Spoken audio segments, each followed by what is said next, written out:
Welcome to Elliott Insights. Today we're tackling one of the most critical areas of trading: risk management. Proper risk management can make or break your trading career. Here are 5 essential tips to keep your capital protected and your strategy strong. Tip number 1: set a maximum loss limit for each trade and for your overall portfolio. Decide upfront on the percentage of your account you're willing to risk per trade.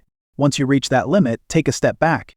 This keeps emotions out of your trading and helps you stick to your strategy. Tip 2: always use stop-loss orders. A stop-loss order limits how much you can lose on a trade, automatically closing out a position if it moves against you. Tip 3: avoid overleveraging. High leverage can turn small losses into big ones. Using low leverage protects your capital. Tip 4: diversify your trades. Spreading your investments across different assets or sectors reduces the impact of a loss in any single position. Diversification helps balance risk and improve your overall stability. Tip 5: regularly review your trades. Looking back on your trades can help you identify patterns and areas where you can improve your risk management.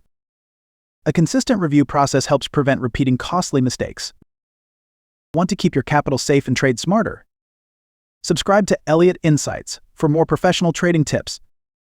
Remember, trading isn't just about wins, it's about protecting yourself from losses too. See you in the next video.